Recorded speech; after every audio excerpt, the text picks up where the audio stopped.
And welcome to the Pacific Catch postgame show. Andy Lou, the Warriors lost 116-113 to the Dallas Mavericks. Kind of a frustrating game. I don't know. It feels a little weird. Maybe it's because I ordered some noodle time, for the game, which I just finished. Got the red curry, spicy, of course. I'm not feeling as down as usual, but anyway, you guys should order some Pacific Catch. Pacific Catch. I feel like because we do 50,000 shows a week and we promote Pacific Catch every week, it's great. It's like by the time from Skep Thomas, Jordan Poole is gonna Pacific Catch these hands. JP having a rough go of it. No, let's get into the game because the Warriors lost. Very frustrating because it was a super winnable game. Some terrible officiating all the way through. Like it was you get what, 5, maybe 10 games a year, which are the ref show. Tonight was a ref show game. Yeah.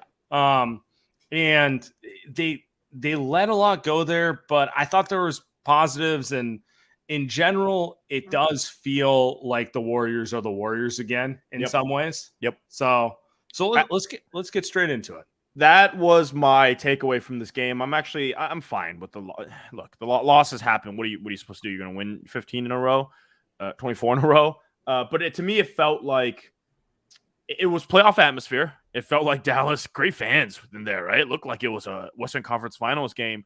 Felt like one of those games where the Warriors lose that game and go, yeah, we're going to win the series, though, because look at the way we lost the game. None of our guys showed up. 3, Jordan Poole, Wiggins, and Clay couldn't hit a shot. Clay missed a wide-open one to end the game. Poole missed a wide-open one down the stretch. And all that being said, the Warriors were actually up with about a minute and a half or so, and it took Luka, 40-plus points, making shots left and right. Tim Hardaway was making bullshit shots all game long. So it felt like one of those games where you go back and say, yeah, the Warriors are going to win the series in 5 or 6. This is just one of those games. It's like Dallas game 3, right? It's like they're going to show up and they're going to make 25 threes and they're just going to win. So that's what it felt like. But like you said, overall, Warriors feel like the Warriors, and the story to me is Jonathan Kuminga. That's the guy. Yeah, I agree. I was literally about to say it. Jonathan Kuminga is the story of tonight. We've been waiting for this to come because he has the skill set to be that extra athletic wing that they want. The GP2 replacement, the wing you can throw out there who can defend and do some stuff on offense. Tonight, he did that. 10 rebounds pops to me. Damn. 14 points. I felt like the second quarter was all about Kuminga. The Warriors had the worst first quarter they've had of a long time in this game. And really the story of it was the second unit, and particularly Kuminga, ignited the run. It was really kind of the opposite of what we've seen all year. All year it's been starters dominate, bench gives it up. Tonight was a little different. Tonight, starters were awful. Bench gave it back. I mean, we can throw the box score up here, but it's quite funny to me. The starters were like minus 20 and Kuminga's plus 23. That's the type of stuff we were seeing. And for me, the bigger thing was we're seeing growth from Kuminga. We're seeing buy-in. We're seeing a guy who is playing within his role and realizing he doesn't need to dribble 100 times in a row to be effective. Yes. If he plays within his role, he can affect the game in 100 different ways. He's huge wing. He can absolutely get a bunch of rebounds. He can slash. Easily his best game of the season. And honestly, if he continues down this path, he's going to play 20-plus minutes a game. And he's going to be in the playoff rotation easily. The dude is such a monster defensively. I know Luka had 41 tonight, dominated the Warriors, passing, shooting, getting to the free. Like literally, he did anything he wanted out there. But the few times that he did have a little bit of trouble was because of Kuminga, who, Kuminga doesn't. He's not as quick as Wiggins, so he's never going to be able to guard the quick point guards.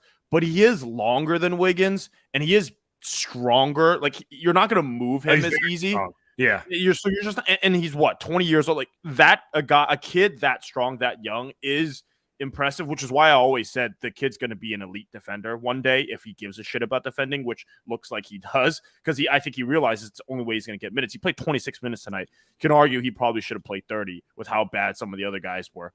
And I think if he figures that part of the game out, everything is easy. 10 rebounds is insane, but just playing that low dunker spot, that's the range that Andre Iguodala always had, right? Just chill in the short corner, make the right pass, and get a right pass from Looney or Draymond, get a dunk. And then at the end of the game, he makes a three. That's your typical, like, bullshit Andre three, right? It's just wide open, crunch time. That's for me, that's the big shot for him, because if he can hit the corner three, he closes games. Yep. Yep. And really that's kind of what's holding him back. Like two things were holding him back. Inconsistent effort, a little wanting to be the star of the show and not just be like one of the guys.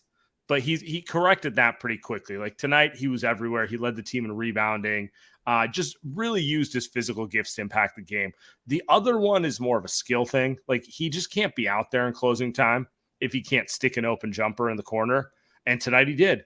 And I think that's a big thing for him. I don't need him pulling up like Steph. I don't even need him shooting like Wiggins. Wiggins didn't shoot well tonight, but Wiggins has become an excellent shooter for this team. I just need him to hit the open shots. I just need him to credibly punish a defense if they leave him wide open. You know what? I throw this up there because Kuminga, he does have that dog in him. Big dog. That's why I'm a Kuminga guy. I'm gonna be honest with you. The maturity stuff was fair to call out. You could see it at times where he thinks he's too good for certain things, but like he is a guy. If you challenge him, I'm bullish on the personality. That's all I'm gonna say. I'm a buyer. I'm a buyer in the competitiveness inside of him. Like he seems like the kind of guy who, like, you know, if you go at him, he'll smile until he gets mad and then he'll want to get you back type of thing, which is like the energy you want from a guy. It's reminiscent of Jordan Poole from the first couple seasons he played, and Jordan Poole kind of got I think a kind of an unfair shtick from Steve Kerr for a few years. I think Kuminga's kind of got an unfair, but you can't really say it's a bad shtick from Steve because it's worked with Jordan Poole. He's very good now, despite the fact that he struggled tonight. Same with Kuminga. By the way, Steve Kerr tonight said that's the best he's ever seen. I don't know we're going to get to that quote, but that's the best Steve Kerr's ever seen Jonathan Kuminga played. I agree. Easily. Yeah. By the way, he had 2 blocks, and they were 2 weak side blocks. Help defense. I've never thought of someone that young could be a help defender. I mean, like Clay to this point in his career has never been a help defender, and he's 30s now. Clay's also never got his head above the rim like that. He's not worried about that. But dude, if Jonathan Kuminga, because Wiggins is not really a help defender too, but you know who was? Like Kevin Durant was a great help defender. Yes. I'm not saying he's KD, but if Kuminga, he has the size, he has the athleticism. If you're going to tell me he has the IQ to become a great help defender, that takes his defense to a next level, especially off the bench, because now you can pair him with Looney, Draymond, Dante DiVincenzo next to Jordan Poole. Dare I say that's a really good bench compared to what we saw in the beginning of the season. So it is falling into place.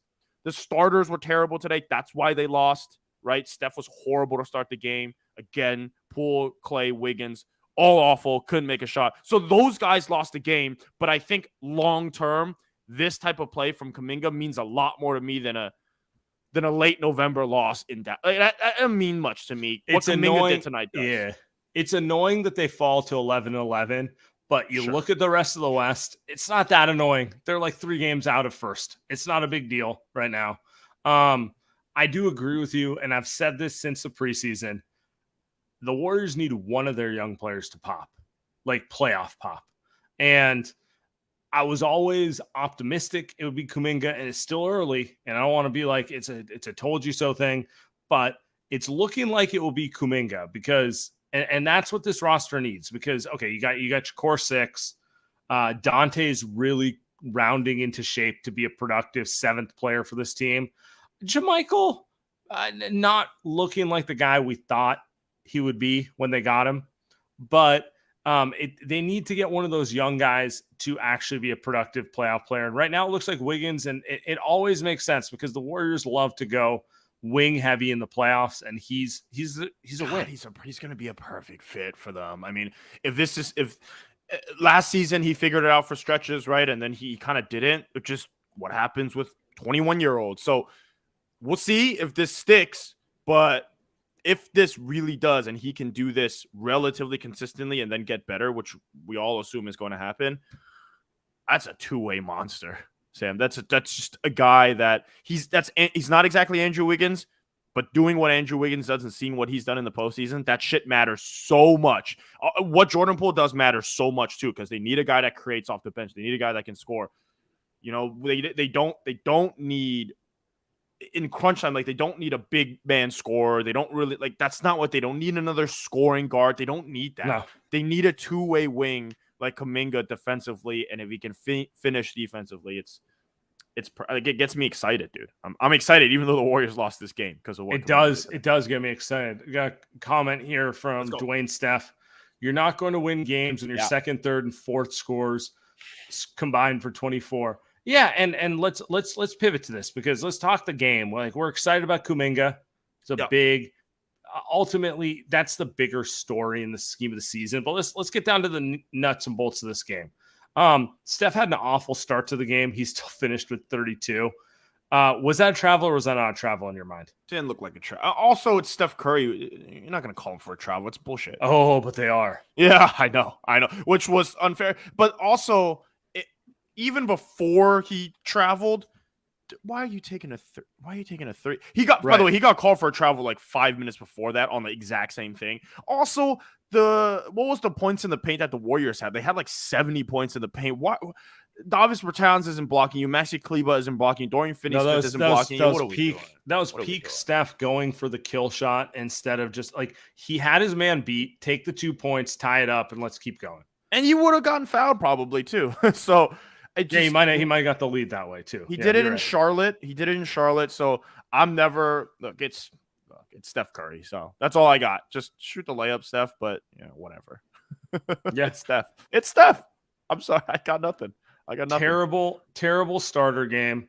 No. I don't really want to dwell on it too much. Like Wiggins was bad. Draymond was large. Draymond was probably better among the starters. Clay was terrible. Looney had some stretches, but it was just kind of like they were due. They've been dominating people too much. At some point, they were going to have a dud. And it was cool at least to see the bench keep them in this game a little bit. But, they're kind of due for it. Okay, so here's one though, because I agree with you on the other stuff. I think you throw it away.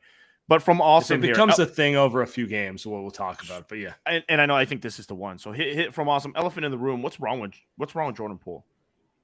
So that to me that's a question. That's a question I think worth asking because he's been pretty up and down this season. He's been better lately. Tonight it was, the travels, the carries, the decision making, the shoot. Are you worried? I'm getting frustrated. Worried is not quite the right word, but like Jordan Poole, 3 for 9 from the field in 27 minutes. Why is he only taking 9 shots? 9 shots, yes. Crazy. He had 9 assists. I don't know. He's done this multiple times this year where he's gone super facilitator. And I don't know if it's the coaching staff in his head. I don't know if he's in his own head because of the contract and expectations and that sort of stuff. But it's like, bro, you're paid to shoot. Like Jordan Poole's value is being essentially a mini Steph Curry. Like he's really explosive when he's locked in. I don't need you trying to be Chris Paul out there, So, he had 9 assists tonight. By the way, friend of the show, Alexis Morgan, said JP was plus 14 with a team-high 9 assists. So, but to your point, I'm not paid to be Jason Kidd. Not paid to be Steve Nash, right? So, I don't know. He's struggled to find his role within this team. The reason he works well with the starters is A, the starters are really good. But B, he knows exactly what his role is playing next to Steph Curry with Draymond Green and that sort of stuff. He still hasn't figured out how to balance playmaking and scoring with the second unit. There's been times he's tried to score. It's just been too selfish. I don't want to say I'm worried, but like sooner or later, we gotta come to something a little better than this. He might be a little bit more streaky than we're still trying. He's certainly more streaky than Steph, but like, okay, that's than we thought. Yeah. I think because he's so young and we haven't seen Jordan Poole play. He hasn't seen Jordan Poole play that long in his career. It's only year 4. So I think maybe Jordan Poole is just a streaky player.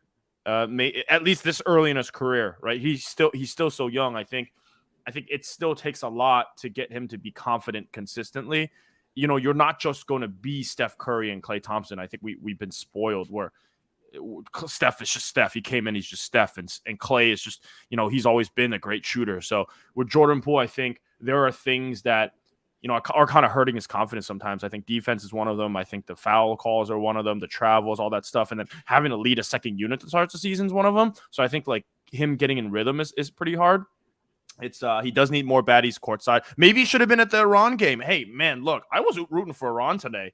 Sam, I was just looking in the stands. I was a happy. I was like, you know what I mean? I don't care for Team USA soccer. I could have done without him, but By the way, shout out to Team USA pulling out a 1-0 victory. My guys, they're playing the Netherlands on Saturday. You sound like LeBron talking about soccer. And I watched the match. Pretty unique.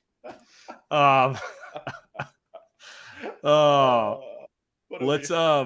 next? So I also want to give one last Warrior bench shout out before I move on to kind of a question I want to probe you with. Anthony Lamb. I thought Anthony Lamb played really well tonight. So good. 11 points, 4 for 6, 2 for 4 from 3, 5 rebounds. And look, he's a 2A player.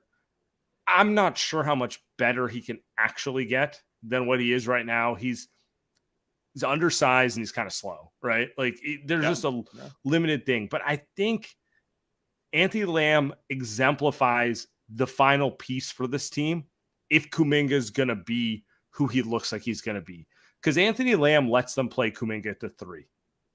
And he lets them play Kuminga at the 3 because he's a stretch 4 who makes quick decisions and passes. That's what it is. That's literally what Otto Porter did. Otto Porter, he's not the passer Draymond is, but he didn't like stand with the ball in his hands for an hour, right? Exactly and then he shot it. So I'm just sitting here and I'm going, man, if they find a big who's better, who does what Lamb does, but just like at a higher level, they're set. They got a perfect rotation because Jordan Poole should come around. Dante's good game with Dante today. Really figuring out his role as kind of like they kind of ask him to be Andre of the second unit. He's obviously not Andre Iguodala, but like just be that guy who does a little bit of everything and settles the team down, right? Yep. And yeah, he played really well tonight. There's two really good games in a row for him. Kuminga being that two-way force, like they really just need that big who connects everything, can hit some jump shots, and I think I feel pretty good about that rotation. So I just wanted to call that out because I feel like that's, if it was Otto Porter in Lamb's place, we'd be sitting here being like, yeah, they're same team as last year. They're good to go. Replacing GP2 with Kuminga. Yeah, he's a little younger, but we're in a good spot, right? Yeah. And I think, you're getting a better version of certain players. So I agree. By the way, somebody in the comments says Sam looks like Aaron Rodgers. Look at that. Nobody ever says that about me. Nobody ever says anything about my looks. Unfucking believable, dude. With you on Anthony Lamb, he's just smart as hell, man. Or maybe I'm used to watching the bench from earlier this season be dumb as hell. So whatever it is, he also hit some big shots tonight. He had an and one bucket, just moving in slow-mo. It's like almost like Kevon Looney, just moving in slow-mo, scoring on Davis Bertans. By the way, if you're Davis Bertans, you're letting Anthony Lamb go one-on-one and score against you. It's in a dark, dark place. The Dallas Mavericks, by the way, I would not say that they're a real basketball team. Like they're a playing team this season to me. But hey, good for Luka. He's gonna get his buckets. It's good for my fantasy team, but it's a loss. I'm on my team too. Did I put him in lineup tonight? Hey, somebody said I look like Simu Liu. That just might be racist, but I'll take that one. We got one more topic. I want to ask you this question. I've been marinating on this one for a while. Luka Doncic. He is what? 24 years old right now? No, 23 years old. Born in February. 23 years old. Is Luka more Cleveland LeBron first stint or Rockets Harden? I think it's not close. He's way more like Rockets Harden, and there are differences. Rockets Harden, because Luka has his post-up game, which is just incredible. He can make passes out of there. He can hit the fadeaway. He can hit the little push. He can do all that fun stuff. But, dude, Cleveland LeBron was the best defensive player in the world. Elite rim pressure, super athletic. I understand that his teammates suck, but just the style of play is so much closer to it. Sometimes watching Luka isn't fun. I've always had fun watching LeBron as much as it's fun to make fun of LeBron. He's always been fun to watch. Luka is, especially early in his career, Sam, sometimes it's really hard watching Luka, man. I'm going to go the opposite way with you. Oh, no. Hear my case. So I hear your stylistic case, but personally, I think Luka's better than LeBron was at 23. You can put that on the record. You can cut this out and troll me to death for that. No the way. Dude. So my issue with Harden has been Harden never has a counter. He has a formula. I mean, he plays like Moneyball. It's like, I'm going to bait you into a foul or take a step back or go to the rim. And that's it. I'm not doing anything else. LeBron, for all of his heliocentric offense, played the game. You want me to go in the post? I'll go in the post. You want me to attack the rim? I'll attack the rim. I'll shoot. Like, he does that stuff. And for me, Luka does the same thing. He's got better feel for basketball than Harden. Like, there's more creativity off the bounce there. There's also the ability to operate out of the mid-range, operate out of the post, which I never see from Harden. I think for me, the biggest thing is Harden, you always knew in the playoffs, if you took away what Harden wanted to do, he'd be like, well, that's it. I'm done. I'm going to quit. With a guy like LeBron, and to a degree with a guy like Luka, they have the ability to counter it and kind of be creative with their counters. He's got a long way to go to even touch LeBron defensively. Like, I forget that. Well, he never will. Yeah, he never will. Exactly. I mean, it's not. But I'm talking about like the ingenuity and creativity. You're never going to see Luka have a 2 for 10, 8 turnover, 6-point elimination point game. Because I've seen James Harden have that game 5 times in a row, And that, for me, that is the distinguishing characteristic between them. I think that's mental. I mean, we've seen LeBron have some pretty bad games. We've seen Steph do the same thing. I think Luka, it's going to come for Luka at some point. He's young enough. He's going to be in the postseason enough where he's going to have some stinkers. But I'm with you on the counter stuff. James Harden kind of turned himself into a computer program. Yeah. But like a computer program without ways to get out of it. Like, it was just one or two. Or if it's not 2, then it's 3. But that's it. Like, there was nothing else. Like, he never actually finished coding the app to where there were other things that he could do. It was just 1 or 2 or 3, and that was it. Darren roughing it up at the plate. Hey, the Giants better spend some money. I better not see another freaking Darren Ruff on my team next season. I'm with you on you're going to see 4 of them. With you on that, but I can't get over. Luka was so bad defensively in the Western Conference Finals, dude. He was so bad. Like, the Warriors, they picked on him. They're 5 games. They're like, we need to end this game. Pick and roll, Luka. Yeah, you're right. You're right. Yeah, you are right. You are right. That was a thing that happened. We're not going to pretend that wasn't a thing that happened. But also, he was dropping 40. The Warriors didn't shut him down. They just realized that like they could let him get his. And it was like Jokic, right? It was like Jokic. It was like, we're cool with everyone else. And then that, it's like a Steph thing too. Maybe he'll figure out, Steph at that point in his career, kind of the same thing. It's just you got to figure out how to be passable on defense. Ooh, what do we got here? All right, we got the schedule. Yeah. So I wanted to call this out before we got to the Goons real quick. Lost tonight. Warriors are 11-11. I feel like they have to win their next 3 games at home. Like, those have to be W's. And then you got Utah. Then you're back for Boston. What are we looking for over those 5? Is 3-2 acceptable, or do we need a 4-1 stretch there?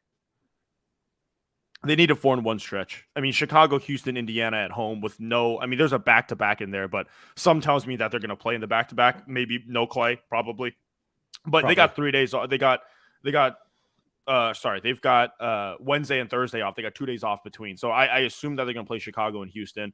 They should win those 2 games. They better win those 2 games. And they got Indiana, who's a fine team, but you got to win that game at home. Indiana beat Lakers. That was funny after being down 17 in the fourth quarter last night. Utah and Boston, like that should be a split. I mean, that'll be a fun one. You get Boston at home, right? So that'll be a fun one. But I would say, man, they've got to make a run. They're kind of already making a run after being 3-7. It's kind of the issue with I keep going back to it. Dude, you went 0-5 in a road trip that you never should have went 0-5 on, playing against shitty Eastern Conference teams, and this is what happens now, right? That's gotta be your 4-1 road trip of the 4-1. Yeah. I mean, that was a fail because you look at the road trip that they've got coming up: Milwaukee, Indiana, Philly, Toronto, New York, Brooklyn. That's a rough road trip. That is a rough road trip. You're not making a run. You're just trying to survive, right? So I say you got to go 4-1 next 5 games. Yeah, I agree. Chicago Friday, Houston Saturday. Yes, it's a back-to-back with less than 24 hours between the games, but you got to win both those. Chicago's playing awful. Houston is awful. Maybe the worst team in the league. Like they're right there. And then you got Indy coming to town. They were in LA last night. They'll have been on the West Coast for over a week by the time they play the Warriors. Good call. They're a good team. Tyrese Halliburton's awesome. Oh, my God. Mathurin, I don't know if he's my favorite rookie, but I like him a lot. And then Miles Turner's currently playing like the good Miles Turner, who everyone wants to trade for. They're just a solid team. There's no other way around it. But like they're on the road, they're coming to you. Like you expect to beat Indiana at home, and you hope to beat them at their place, maybe. Yeah. Then the Warriors go to Utah. Utah's starting to slump. They're tougher at home, but the Warriors are not getting them to back-to-back, so maybe they can take that one. Boston at home will be tough, but you get a lot of rest in both directions. We get our first ABC game of the season, Warriors-Boston. That'll be fun. I'm excited for that. It's early in the year for those 5:30 ABC games, but I'm with you. We're kind of hitting the part of the season where the Warriors have to take care of business and turn 11-11 into 17-12, 23-14, 27-7. Like start making that gap get a little wider because, we're over a quarter of the way into the season and they played with their food at the beginning of the season. And, that's kind of what you got to do now. I'm also building in the fact that these guys are old. At some point here, Draymond's going to have an ankle sprain. Steph's going to have a knee tweak. Don't they're speak just, into existence. I know, but, knock on wood, but it's going to happen. You can't. What? Steph's going to play 75 games? No. And I want him to. No, I don't want him to play. Same with Draymond. I do, but I don't at the same time. Absolutely not. I argue that they won the championship last season because Steph got hurt. Like because he sat out the last month is because that's why they won the championship. And so you're going to have to build in some losses in the middle or end of the season, kind of like what happened last season. I think exactly that's. And so I don't expect the Warriors going to be the 1 and 2 seed, but. Like you said, now is the time, though, because everyone's healthy and everyone looks pretty good. Now is the time to put that run together. I'm with you. They should be, 24-17 or something at some point. And, they got to get to a point where start getting that separation. Yeah. Be the 4 seed. Get the 4 seed. See if you can get the 3rd seed because the Western Conference, we don't have the standings up, but they're still a mess. The Western Conference standings are still a mess. I do think the Phoenix Suns are going to run away with it. I do think. The Denver Nuggets. Winners work, baby. Dude, did you see? Can we talk about? I'm going to pull this up. I'm going to pull this up. I have a couple videos to pull up for everyone right now. And for those of you listening on the podcast, we will talk about this. First off, as the podcast's #1 Damian Lee defender, friend of the show, I'm a Damian Lee guy. I never thought it was fair when people criticize a veteran minimum guy who literally grinded his way out of the G League. Dude, criticize your guys who make real money. Criticize the #2 pick. Criticize guys who actually matter. Don't criticize him. Damian Lee doing push-ups on Twitter like the Suns, it's not going to work out for you, buddy. It didn't work out. It didn't work out for Devin Booker, DeAndre Ayton, and those boys in the past. This stuff never works out. No one ever good comes from this winner's work bullshit. This is the fame pure look at me type of stuff. You think they're the only team in the NBA who lifts weights post game? I promise you the Warriors do. They're just not, they just aren't posting it on Twitter, Instagram, TikTok, wherever it may be. Let's get to the second one, Tim, because this one bothered me even more. DeAndre Ayton doing squats in a towel, the epitome of fake hustle. He's a fake hustle all-star. You know, when a game matters, he's going to not show up. He did it last year, getting benched in the playoffs, just generally being so. What is the purpose for squatting 25s in a towel? Andy, what is this? Sorry, he's not squatting. I take it back. Shoulder press. Shoulder military press. He's doing military press. What do we got there? 25, 50, is that 100? The Phoenix Suns are absolutely incredible, man. Just doing it for the gram. Like, why? Oh my! They are an IG model. Like, this is what the Phoenix Suns are. By the way, somebody texted me last night who was at the Kings game, but I love watching the Kings. They texted me and they said Mikal Bridges and Devin Booker both played 41 minutes last night. And he was saying how Suns are absolutely fraudulent. Just going for it every single game of the regular season so you can win 56 games. And then by the playoffs, you're just not good enough. That's the Phoenix Suns. By the way, I want to say, round of applause for all the listeners. Sam just went, while he did the rant, pulled up the tweets, sent them to Tim. So, like, doing both things at once, not missing a beat during that. That was, as Draymond would say, that was absolutely incredible. Absolutely. What happened to Draymond's podcast, actually? Now that I think about it, dude's like, he's gone. Bob Myers finally got some leverage. He's like, oh, you want that extension or you want a pod? Because you're not getting both right now. I tell you that much. Oh my God.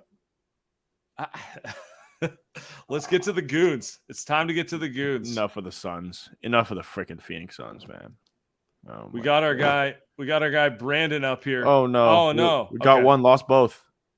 We'll get Francisco up here then. All right, Francisco, let's roll. My man. Hi.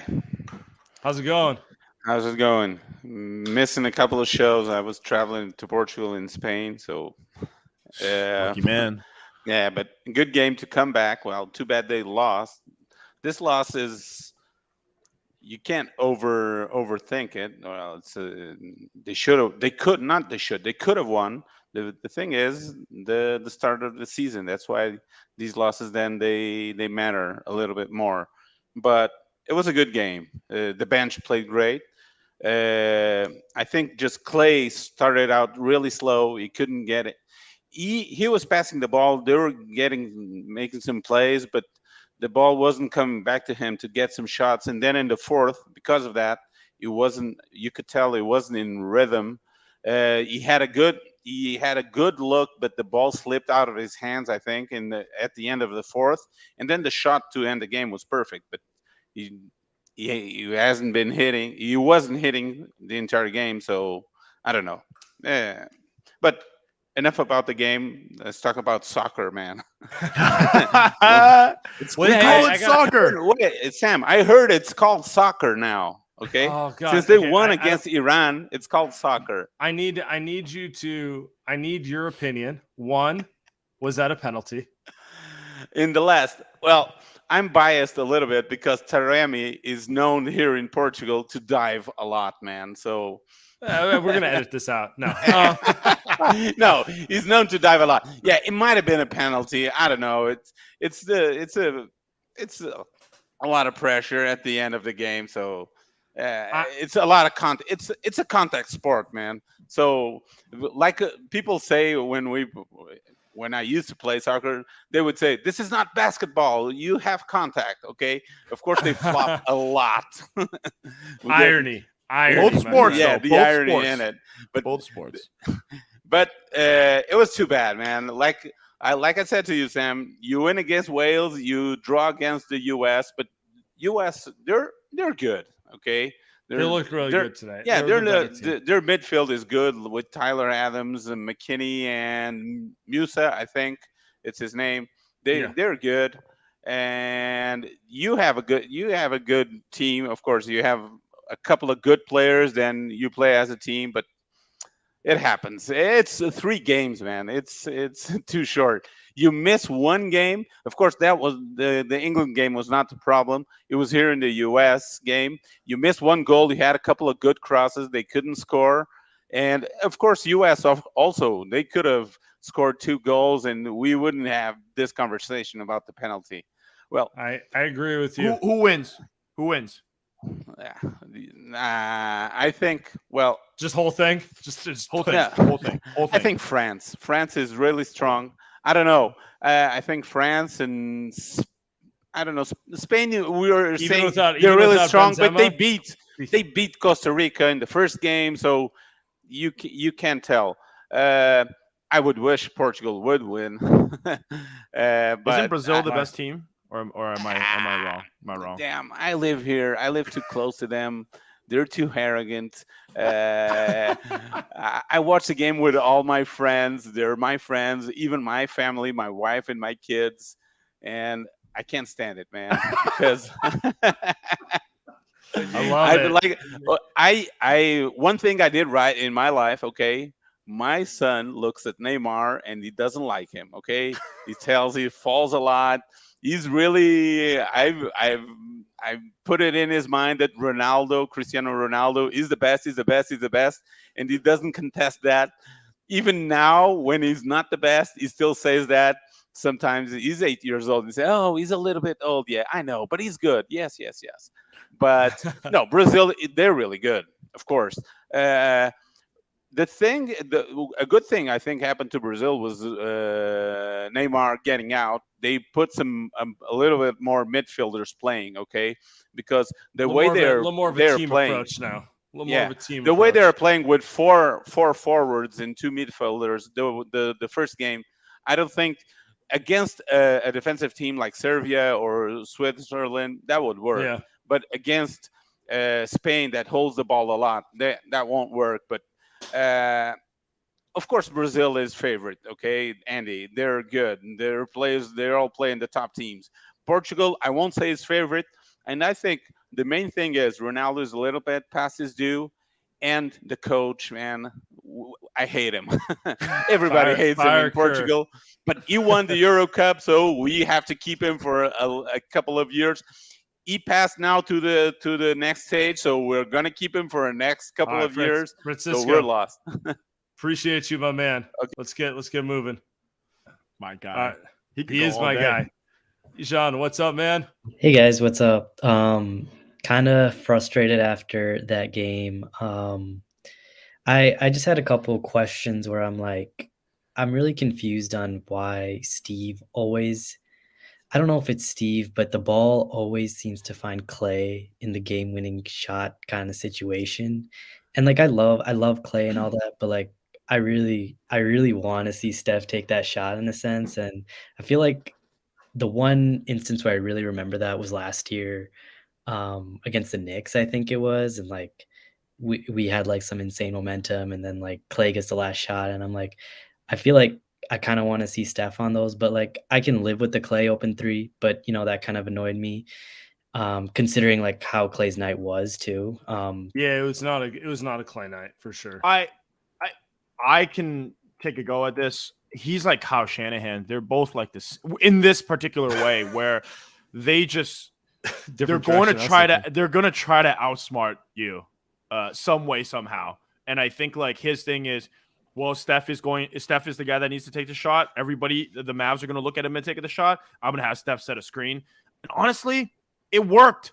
The reason why Josh Green left Klay Thompson wide open is because he was guarding Steph. And they probably should have switched, and they messed that up. That was just bad defense. But I'm with you, though. I wish they had just ran that for Steph, because he was the guy that was making shots tonight. Clay was cold.